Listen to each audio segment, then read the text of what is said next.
health. Yan ay suspetsya ng marami at napatunayan maging ng siyensya, maging ng medisina. Pag nanghihina ang loob, humihina ang katawan, at pag mahina ang loob, mapakahirap gumaling kung may karamdaman. Negative feelings lower or weaken the immune system. It's a scientific fact. Ito ay matagal lang na pag-eksperimento at napatunayan ng nasa medisina, nasa mga pagpapagaling at paggamot ng mga may sakit. Yung mga taong malulungkutin, matagal tabla ng gamot, matagal gumaling o ayaw gumaling. Pero yung mga taong masigla, masaya, may pag-asa, nakangiti, may kasiyahan sa kanilang puso, madaling tablan ng anumang ginagawang panggagamot, pagpapalakas sa kanila. Marami ng ganito mga eksperimento at ito ay isa ng tinatanggap na katotohanan sa siyensya. Proverbs 14:30, peace of mind makes the body healthy, but jealousy is like cancer. Pagtahimik, payapa ang loob, lumulusog ang katawan, pero yun daw ikaw ay magselos para ka may cancer. At hindi lang selos, lahat ng negative emotions, tulad ng fear or worry, anger, envy, dislike of people or a circumstance, unhappiness, sadness, at lalong-lalo na yung matinding depression. Pagka nagkasakit yung isip, yung puso, sumusunod yung katawan. Pero ang kailangan nating magapi, malupig, negative feelings. Dahil napipili naman kung anong damdamin at nararamdaman ang patatagalin mo sa iyong puso. Paminsan-minsan, pabigla-bigla, pabugso-bugso, tayo ay natutuksong magkaroon ng negative feeling, pero nasa iyo na yon para patagalin pa o itaboy na agad-agad. Proverbs 18:14, being cheerful helps when you are sick, but nothing helps when you give up. Kaya napatunayan din na yung mga taong may matindi, matatag, malakas na religious belief, mas madaling gumaling. Mas madaling tablan ng pagpapagamot at ng mga ginagawa ng mga manggagamot dahil may connection talaga ang ating emosyon sa ating kalusugan, mind over matter talaga. Kaya ngayong sobra pang manalig, napapaghihimalaan pa. Nabibreak yung law of science and law of nature sa napakatinding pananalig, napaka-positive feeling, great faith can move mountains. Pero pag nawawalan ka ng pag-asa, nawawalan ka ng lakas ng loob at sigla, bumibigay ka, pinapayagan mong humina ang iyong loob, mahati ang iyong loob, mas dumadali na ikaw ay magapi ng karamdaman. So, ang positive emotion, nagpapalakas ng immune system. Meanwhile, a weakened immune system weakens defense against illness and makes medication and other protocols less effective. Kaya mahirap gamutin ang pasyenteng kontrabida. Pasyenteng ayaw maniwala sa kanyang sariling doktor, ayaw sumunod sa mga itinuturo, hindi naniniwala sa paggagamot sa kanya, kahit tumirahin sa ospital maghapot, magdamag, ilang taon, hindi siya gagaling. Kasi kinukontra ng kanyang katawan, yung dapat sana ay tinatanggap ng kanyang kalooban. Kasi pag kinontra ng kalooban, kinukontra na rin ng katawan. Meron ako isang kilala, nagkaroon siya ng sobrang pagdudugo. Babae ito, na may anak na, may edad na ng konti. Pero dahil sa kanyang religious belief, ayaw niya ng blood transfusion. Pero kailangan siya bigyan ng blood transfusion. Sa katunayan, wala na siyang malay, nawala na ng malay. Pero bago wala ng malay, sinabi niya ayaw kong magpa-blood transfusion o magpasalin ng dugo. Pero nung nawala na siya ng malay, nagpasya na ang kanyang biyanan na siya ay pasalin na ng dugo para mabuhay. Pero kahit wala na siyang malay, ayaw pumasok ng dugong isinasalin sa kanyang ugat. Ganon kalakas sa kanyang isip. Napigil ng kanyang isip yung physical flow of blood into her veins. Well, needless to say, she died. Pero kasi nagpasya siya na ayaw niya. Malakas ang ating pag-iisip. Kaya pag ikaw nagpasya, gagaling ako. At tinulungan mo ang sarili mong gumaling, napakalaki ng pag-asa na ikay gagaling nga. Pero yung hindi na ako gagaling, mahina na ako, wala na ako pag-asa, kahit malakas ang katawan mo, hihina. Talagang may kinalaman ang ating emosyon sa ating kalusugan. You are the captain of your soul. Feelings could be controlled, regulated. Feelings could be directed and even engineered. Pwede mong bigyan ng hugis ang iyong nararamdaman. Pwede mong patayin agad ang negative feeling, buhayin ang positive feeling, at pwede mo ring patayin ang positive feeling at ang buhayin mo negative kung anong gugustuhin mo. Dahil tayo nilikha sa wangis ng Diyos, may kapangyarihan ang ating espiritu, may kapangyarihan ang ating isip na may malaking magawa. Ecclesiastes 7:9, keep your temper under control. It is foolish to harbor a grudge. It is foolish to harbor any negative feeling beyond just grudge. Sabi niya, malaking kahangalan na magtanim ng sama ng loob. Dili mo, nagtanim ka ng sama ng loob. Saan ka nagtanim? Sa puso mo.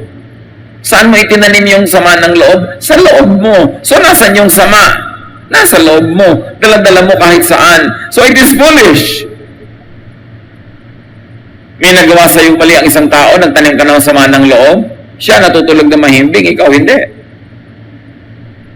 Wala siyang kamalay-malay na negative pala yung feeling mo, ikaw walang ganang kumain, tumataas ang presyo ng iyong dugo, nasisira ang iyong kalusugan, kasi nagtanim ka ng sama ng loob. Mabuti sana kung sa kanya mo itatanim yun pero hindi naman sama ng labas yung itatanim mo, sama ng loob. Kaya yung matatampuhin, lagi nalang may hinanakit, laging may reklamo, laging may galit, laging mayroong unhappiness, hinuhukay nyo ang sarili nyong libingan. Sinisira nyo ang inyong sariling katawan. Pinadidilim nyo ang inyong sariling mundo. Pinapapangit nyo ang inyong sariling buhay. Kaya sabi, keep your temper under control. Keep your negative feelings under control. Ibig sabihin lang nun, kaya mong kontrolin kasi hindi naman sasabihin ng Bible kung hindi mo kayang gawin Yung nagagalit, alam nyo to, kayang-kaya nyong lalo pang galitin ang sarili nyo. Lalo't may kapangyarihan kayo, parang meron kayong kakayanang magalit, lalo kayong magagalit, lalo lalakas ang boses nyo, lalo kayong sisigaw, lalo kayong mananakit, lalo't kaya ng katawan nyo manakit. Ibig sabihin, ikaw din na nagpapalala ng feelings mo. Depende sa kung gaano kalaking lisensya ang ibinibigay mo sa iyong sarili para magalit. Nakikita niyo yung mga walang kapangyarihan, yung walang kaboses-boses, yung walang say sa buhay. Kahit magalit, tinitimpi niya. At dahil tinitimpi niya, hindi na lumalaki. Natitimpi. Kaya yung kapangyarihan, kayamanan, mataas na ranggo, sinasabayan niya ng godliness, godly self-control at humility. Kasi pag nagpadala ka sa yung yaman, yung kapangyarihan, yung influensya, lalabas ang pagkahalimaw mo. Ang dapat pinapalabas mo yung pagkaanghel. Kasi nasa iyo pareho yung dalawang yun. Ano ang palalakihin? Ano ang kukonsintihin? Yung init ng ulo? Yung galit? Sabi, kung matalino ka, you will practice self-control. Magtitimpi ka, magpipigil ka. Kasi ang galit na pinalaki, unang-una na magdurusa ang iyong katawan. Pag may nagawa ka pang mali, baka gantihan ka pa nung ginawan mo, lalo ka nagdusa. At di ka man gantihan, nagdusa ka na yung katawan mo, at nagpadusa ka ng ibang tao, di ka ba mananagot sa kalangitan, sa ganon? A wise person will control herself or himself, even if he or she had the power for an outburst. Kahit kaya mo sumabog, you can run away with it, makakalusot ka, pero bakit mo gagawin? Masama yun, kahit sa sarili mo. So, control your feelings. Do not be controlled by it. Pwede mong ipahayag. Gusto mong sumigaw ka sandali sa dingding. Kaharap ka ng dingding, kaharap mo. Sarili mo lang, para mailabas mo lang. Pero huwag nang ilabas sa kapwa mo na maaaring gumante o maaaring masaktan. Lalala lang ang sitwasyon. Improve your feelings from negative to positive. From doubt to faith. from anger to peace, from hatred to love, from fear to faith. Talaga na na-engineer natin ating feelings. Kaya natin yon kasi tao tayo, hindi tayo hayop. Kaya natin yon kasi binigyan tayo ng Diyos ng wangis niya. Meron tayong kapangyarihan. Do not let bad feelings grow worse or become worst. Negative na yung feelings mo, gawin mo positive.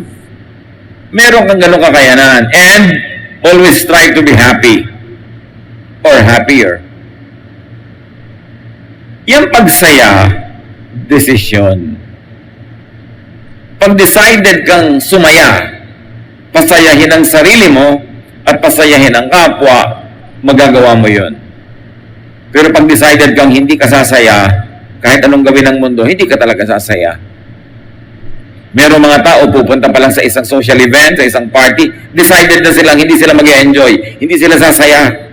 Lahat ng ialok mo, tatanggihan, lahat ng ngiti, sisimangutan, at hindi kikibo. Kasi decided silang hindi sumaya. Merong mga mag-asawa ko minsan decided na hindi sumaya at gawing miserable ang buhay nila mag-asawa. Kitang-kita mo sa behavior. Kaya lagi mag-aaway.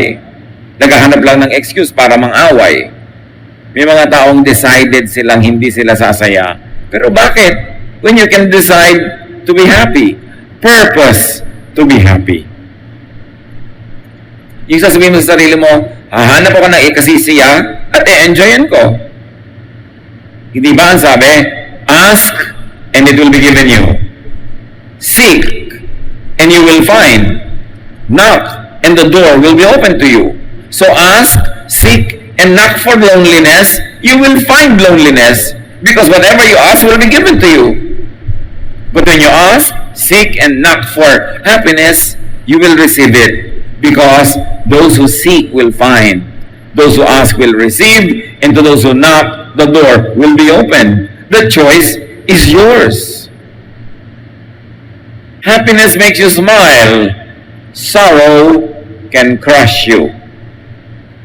Yang lungkot, nakakadurog ng puso, nakakadurog ng buto, nakakadurog ng laman.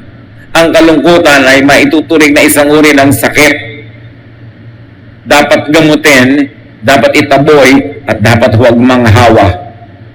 At dapat huwag kang magpahawa sa lungkot ng iba. Ipinagtatanggol natin yung saya kasi napakadali nung pasukin ng lungkot. At kasunod nun, pati ang iyong kalusugan ay magdurusa. Help others improve their feelings. Pag ang mga tao sa iyong paligid ay napasaya mo, edi naliligid ka ng kasiyahan, imbes kalungkutan, makikinabang ka rin. Create a positive environment, especially in your home. May mga bahay na parang impyerno, awayan ng awayan, gulo ng gulo, wala nang ginawa kundi maghanap pa ng kasiraan, magbangayan. Dapat gawin mo ang magagawa mo para improvein yung climate doon. Ikaw ang maging agent of peace where there is war, agent of love where there is hatred, agent of understanding where there is trouble and misunderstanding. Then, pagka tinabla ng ginagawa mo yung iba, magiging agent of positive feelings din sila, hanggang lahat ang ino-contribute sa inyong home positive. Pero ang ino-contribute nyo negative, would you like to live in a home like that? Eh, madalas naman wala kang choice, doon ka rin titira. Create a peaceful, positive emotional environment in your workplace. Kaya yung mga mahilig mag-chismis, manira, manggulo, mga agent yan na kadiliman. Pinapapangit nila yung magandang environment, pinapalungkot nila ang kapwa, at ang sarili nila sinisira din nila. It is important to help others improve their feelings. Create that kind of positive environment and do not needlessly hurt people and yourself. Huwag saktan ang sarili at huwag ding saktan ang iba. Because sometimes it is needless but it has become a habit to hurt others. Yung pang-iinsulto ng physical attributes, yung mga biro na naglalait, lalo't hindi naman kayo matalik na magkaibigan, nasasaktan lang pala siya, iwasan natin sa buhay natin yan. Proverbs 15:18, Losing your temper causes a lot of trouble, but staying calm settles arguments.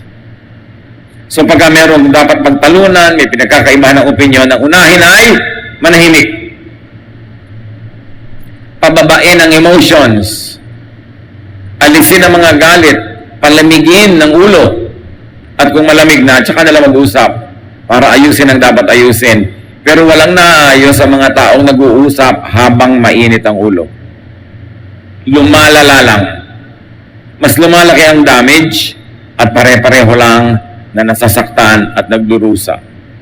And very especially, do not take revenge. Pag may nagawang mali, huwag mong gawa ng mali rin kasi pareho na kayong mali. Kanina mali siya, tama ka, pero mamaya pareho na lang kayong mali. At hindi na matitigil ang gawaan ng mali. Sabi nga ng iba, looking good is the best revenge. Meron kayong gustong paghigantihan, magpaganda kayo. Yung ang ganda-ganda mo, habang miserable siya, yun na yung ganti mo. Eh kung pinaganda mo pa siya, natuwa siya sa'yo, di lalong mabuti. Kasi kung meron namang hindi maganda, nakikita mo lagi, hindi magdurusa ka rin. Kaya dapat pinapaganda natin ang kapwa, pinapaganda ang environment para tayo nakikinabang. Ang tao lumulusog pag naliligid siya ng magagandang bagay. Ang tenga niya nakakarinig ng musika, magagandang salita, imbes ingay, bangayan, sigawan at murahan, nakakabigay yun ng sakit. Ang mata ng tao dapat nakakita ng ganda, hindi ng kapangitan. Ang ilong niya nakakaamoy ng bango, hindi ng baho. At dapat ang kanyang balat nakakaramdam ng sarap ng sensation, hindi ng hapdi, sakit o sugat. At dapat ang kanyang dila natitikman ay sarap, hindi yung sobrang alat, sobrang pait na hindi masarap sa panlasa. Binigyan tayo ng senses ng Diyos para dagdagan ang appreciation natin sa ganda ng creation. We should feed those senses with positive sensations. It's part of worship. It's part of holiness. It's part of godliness to surround yourself with beauty, with music, with harmony, with balance, because that will make you healthier. At kung nasakta na, at nakapanakit na, repair hurt feelings. Pag nagawa na, di na mabawi, makipag-ayos. Makipag-asundo. Kung ikaw nasaktan, ipaalam mo para magamot ka niya o para huwag ka na niyang patuloy na saktan pa. Kung ikaw nakasakit, humingi ka ng tawad, ayusin mo kung paano ka makakapagbayad-bayad sa naging utang mo dun sa tao para magkaroon ng kapayapaan. Mahirap pumayapa ang puso sa loob kung magulo sa labas. Matthew 18:15, sabi ni Jesus, if one of my followers sins against you, go and point out what was wrong. But do it in private, just between the two of you. Sabi, pagka meron akong tagasunod na nakagawa ng mali sa inyo, nasaktan kayo, sabihin niyo sa kanya. Malay niyo, hindi niya alam. Para malaman niya, huwag na niyang ituloy pa. O malay niyo, alam niya, pero akala niya hindi kayo nasasaktan. So malaman niya nasaktan kayo, para huwag na rin niya ituloy. O alam niyang ginawa niya at alam niya sinasaktan niya kayo, pero ipaalam niyo hindi niya dapat ituloy yon. Kasi hindi makakabuti para sa inyo na pareho. Sa ganun, kailangan sabihin niyo. Pero kung may nagkamali sa inyo, na-offend kayo, siya ang sabihan niyo. Huwag niyong ipagsabi sa iba. Yung may mali ang kausapin mo, tahimik lang, pribado, kayong dalawa lang, sarilinan, para huwag nang lumaki ang gulo. Lumiit ang sugat at gumaling. Eh ngayon, kung may nagawang mali sa iyo itong si Kumare, ipamamalita mo sa mga taong iba, eh di dadami ang magchichismis, dadami mag-uusap, malalaman ni Kumare, lalo siya magagalit, hindi mo na-solve. Dapat pag may problema ka sa isang tao, siya ang kausapin mo privately. Kasi pag may ibang nakikinig, baka kahit mali siya, hindi niya tanggapin dahil sa pride niya. Baka imbes mag-sorry, lalo ka pang awayan dahil may nanonood, nagpapasikat siya. So, spare her feelings, spare his pride, kausapin mo privately. Kung ang gusto mo ay magkaayos. Pero kung may nagawa sa iyong mali isang tao at sa iba mo ipinamamalita, hindi ka ayusan ang gusto mo. Gusto mong magkaroon ng mga kakampi, dahil gusto mong magkaroon ng giyera, gusto mong marami kang nasa side mo. Kaya, pinipresent mo ang sarili mo na kawawa, na siya ay hindi mabuti, na ikay mabuti, para kaawaan ka at kumampi sa'yo. Ang ibig sabihin lang nun, ang gusto mo giyera. Yun lang naman gusto ng giyera, ang may gusto ng kakampi. Pero kung tunay na gusto mong kapayapaan, hindi mo kailangan ng kakampi. Kausapin mo yung nakagawa ng mali at kayong dalawa ang magayos. Minimize damage. Pag may damage na, ang dapat na lang natin gawin, paliitin, maliitin, at gamutin ang damage. Huwag nang palakihin pa. Kaya yung mga chismosa, may nalaman na hindi na dapat na malaman ng iba, ipapamalita pa, that is evil. Pag may nagdadala sa inyo ng chismis, sabihin nyo, alam mo, ginagawa mo, that is evil. Pero huwag mo naman sasabihin, hoy, Satan, get away from me. Kasi hindi naman siya si Satan. May ginagawa lang siyang satanic sa moment na yon. Baka napagdidiliman ng isip. Dapat pag may chismosa, tuwing lalapit sa inyo, sabihin nyo, lumayo ka sa akin. Pero hindi, ano pa? Dahil kung gusto mo. Dahil sabi sa Bible, malinamnam daw talaga katakam-takam ang chismis. Pero alam mo na yon, pagka nalilinam naman ka, natatakaman at natasarapan, you know also that something's wrong with you. Dapat na o-offend ka sa chismis kahit totoo. At hindi mo na ipamamalita pa. Kasi gugulo, lalo sa workplace, sa mga magkakamag-anak, sa mga magkakapitbahay. Kaya ang pangit-pangit ang environment na ginagalawan natin dahil sa chismis. Pag may nagkamali, ano pang gagawin mo? Nagkamali na, kahit sisihin mo yan, gilitan mo yan, liigan mo, tantarin mo, hindi na pwedeng maitama yung mali niya. So, forgive others. Ang marunong magpatawad, yun lang ang matiwasay. Yun lang ang payapa. Yun lang ang malusog ang damdamin. Kasi, mapagpatawad ka mat hindi, ang daming gagawin ng tao na mali. Pero kung mapagpatawad ka, minimize lang ang negative effect on you. Pero pag dinamdam mo, nagtanim ka man ng sama ng loob, gumanti ka, lalo mong pinapasama ang iyong kalagayan. So, forgive others and get forgiven. Lalo yung may mga sakit, dinala mo na sa lahat ng doktor, lahat ng ospital, hindi pa malaman kung ano yung sakit, kadalasan sa damdamin. Depressed lang pala, galit lang pala, namumuhi lang pala, nagsiselos lang, naiinggit lang pala. Kaya kung ano-anong sakit ang lumalabas sa katawan, ayaw lumabas sa test. Kasi hindi naman natetest ng mga laboratorio yung damdamin. Hindi nakikita sa x-ray yan. Kahit i-CT scan ka, hindi nakikita yung damdamin. Kaya sabi, ano kaya sakit nito? Ba't di natin malaman? Damdamin yun. Kaya mahalaga na malusog ang ating damdamin. At huwag manghusga ng kapwa. Kasi pag nanguhusga ka, ang tendency mo, magalit. Mali siya. Tama ako. Therefore, magagalit ako sa kanya. Unawain natin ang mga tao. Ang mga ginagawa nila may dahilan. May pinanggagalingan sila kung bakit sila nagkakaganon. Luke 6:37-38. Jesus said, don't judge others.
And God won't be hard on you. Forgive others, and God will forgive you. Napakalinaw dito na kung anong ginagawa mo sa iyong kapwa, yun ang gagawin sa iyo ng Diyos. So ang taong banal, nagpapatawad para patawarin siya ng Diyos. At kung di man siya banal, pero matalino lang siya, magpapatawad din siya, kasi patatawarin din siya ng Diyos. So, be holy and godly, but if you cannot always be holy and godly, at least be wise. What you give to the universe gives back to you. If you give rubbish and trash to the universe, that's what the universe will give you. Pag ginagawan mo ng masama ang paligid, yun ang gaganti sa iyo ng kabaligiran. Pero pag ginagawan mo ng mabuti, yun din ang igaganti sa iyo. Kasi may Diyos. There is God who is just. There is God who is all-knowing, who knows everything that's going on. Kaya ano man ang inuutang mo sa mundo, sisingilin sa iyo ng mundo. Ano man ang ibinibigay mo sa mundo, susuklian ka ng mundo. If you give to others, you will be given a full amount in return. It will be packed down, shaken together, and spilling over into your lap. The way you treat others is the way you will be treated. Kung paano mo itrato ang iba, ganun ka itatrato ng kalangitan. Kaya ganoon din sa pagbibigay. Sabi ko, magbibigay ka rin lang, damihan mo na, siksik, liglig, umaapaw. Kasi yung ibinibigay mo, yun din ang ibabalik sa'yo. So dapat godly ka, kaya ka mapagbigay, at kung hindi ka man godly, matalino ka man lang. Kasi yung itinatanim, inaani. When you give to the universe gives back to you in greater amounts. So feel good towards your health, your wellness, and your healing. Gano'n sa ating karami ang mga laging may nararamdamang sakit ng ulo, sakit ng likod, sakit ng dibdib, na hindi na maipaliwanag ng siyensya at medisina. Baka naman negative feelings lang yan. Gano'n sa atin na hindi mapagkatulog. Yung iba naman, ayaw nang gumising pag nakatulog. Kabaligtaran. May emotional problem din yon. Lahat ng hindi balanced, hindi correct, meron yan emotional and spiritual equivalent. Dapat balance tayo. Panginoon, siyasatin niyo po kami. Sa bawat isang narito, kayo ang nakakaalam ng kalusugan. Kayo ang nakakaalam ng emosyon. Kayo ang nakakaalam ng laman ng aming puso, kung ito may pasalamat o reklamo. Ito ba ay pagmamahal o pagkamuhi? Ito ba ay galit? Ito ba ay kapayapaan o kaguluhan? You know what's in our hearts. Ang dalangin namin sa sandaling ito, Panginoon, patawarin mo kami kung sinisira namin ang aming sariling puso at katawan at kalusugan dahil sa negative emotion na iniimbento namin o pinapayagang dumapo at magtagal sa aming puso. Sa sandaling ito, mga kapatid, sa presensya ng Diyos na narito ngayon sa ating kalagitnaan, ilapit natin ang ating emosyon. Sino man ang magagalitin, tampuhin, madaling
mahilig maghiganti, mahilig magtanim ng sama ng loob, may kinikimkim na mga galit, panibugho, inggit o selos, isuko natin lahat sa Panginoon.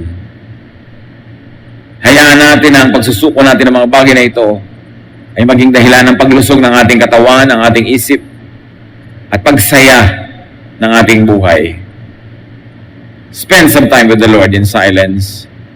Pasiyasat sa Espiritong Banal kung ang puso natin ay sisidlan ng mga negative feelings.